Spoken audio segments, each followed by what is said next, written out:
کی ضائع کے بغیر میں کچھ کلپس اٹیچ کروں وہ سنیے اور پھر اس پر جواب دینے کی کوشش کرتے ہیں. یہ مولانا فضل الرحمان صاحب کا پہلا کلپ سنیے جو عمران خان کو یہودی ایجنٹ کہتے ہیں, یہودی لابی کا ایجنٹ کہتے ہیں.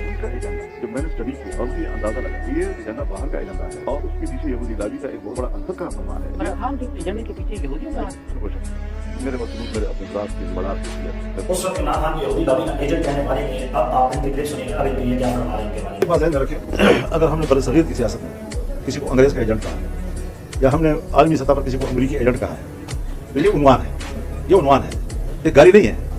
مطلب یہ ہے کہ جو عالمی سطح پر ایک ورلڈ وائڈ جو اکنامک نیٹ ورک ہے اور اس کے اوپر جو جوش کا ایک بالادستی ہے, جب میں دیکھوں گا کہ میرے ملک کو بھی اس نیٹ ورک کے اندر ڈالا جا رہا ہے اور یہاں پر میں سود کے خاتمے کی بات کرتا ہوں اور میں مکمل عالمی سطح پر سودی نظام کے اندر جا رہا ہوں, ان کی معیشت کے اصولوں کے مطابق چلوں گا, تو اس سے میرا اختلاف ہوگا. اب اس اختلاف کا عنوان اگر یہ ہے کہ یہودی ایجنٹ, تو اس کو گالی کیوں کہا گیا؟ اس کو سنجیدگی سے لینا چاہیے تھا, مجھ سے پوچھنا چاہیے تھا کہ آپ یہ بات کیوں کہہ رہے ہیں.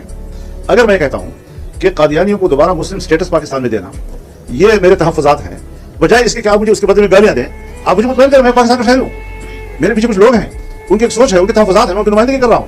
اگر میں کہتا ہوں کہ پاکستان میں مغربی تہذیب کو فروغ دیا جا رہا ہے اور ہماری اسلامی اور مشرقی تہذیب جو ہے اس کا خاتمہ کیا جا رہا ہے, اس کے بدلے میں گالی دینے کے بجائے مجھ سے پوچھا جائے, مجھ سے بات کی جائے. سیاستدان کا کام یہی ہوتا ہے, اگر میں نے آپ کے اوپر کوئی اعتراض کیا ہے یا آپ کے ساتھ میں نے کوئی ایک تحفظات کا اظہار کیا ہے تو آپ کا فرض بنتا ہے کہ آپ کے فرمان یہ بات آپ کیوں کریں مجھے, تاکہ جب میں آپ کے ساتھ اپنی بات رکھوں تو آپ یہاں مجھے مطمئن کر سکیں اس بات پر کہ میرا ایجنڈا نہیں ہے یا یہ کہ یہ میرا ایجنڈا ہے اور آپ کے مفاد کے لیے ہے. کچھ تو کرنا پڑے گا نا جی.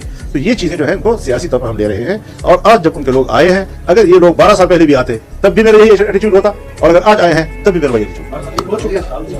اس کے بعد آپ نے یہ سنا کہ پہلے یہودی لابی کا ایجنٹ یہ سیاسی بیان آتا, ان سے پوچھنا چاہیے کہ ان کا اس کا مطلب کیا تھا. مطلب آپ جو بات کریں ہم نے مطلب سے اس کو سمجھنا کہ آپ کہنا کیا چاہ رہے ہیں. اور یہودی لابی ایجنٹ کا الزام لگانا کس گھنونا حرکت ہے پاکستان میں, کیونکہ پاکستان میں آپ کو پتہ ہے کہ ناموز رسالت وغیرہ جیسی گھٹیا ترین چیزوں پر یعنی یہ بالکل غلط ہے, اس کا قدر واجب ہو جاتا ہے. تو ایسے اگر آپ اس کو اسرائیلی یہودی لابی ایجنٹ کہتے ہیں تو اس کا مطلب غلط بھی ہو سکتی تھی. تو بعد میں اس کو سیاسی قرار دے کے سیاسی بیان تھا, اور اب جب فلسطینیوں پر نسل کشی کی جا رہی ہے, ایران پر حملے ہو رہے ہیں, تو اب آپ ان صاحب کے بیان سنیں مولانا فضل الرحمان صاحب کا اب کیا بیان ہے ان کے بارے میں. بھائیوں سے اور مجاہدین سے کہوں گا کہ وہ انسانی حقوق کا احترام کریں, اسے تحفظ دیں.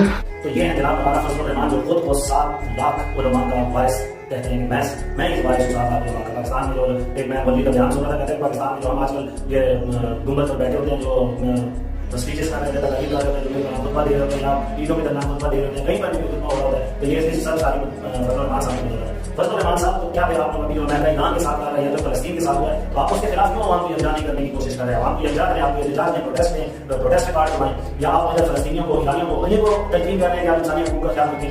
کتنا وہ خیال کریں, وہاں پر بے گناہ لوگوں کو قتل کیا جا رہا ہے.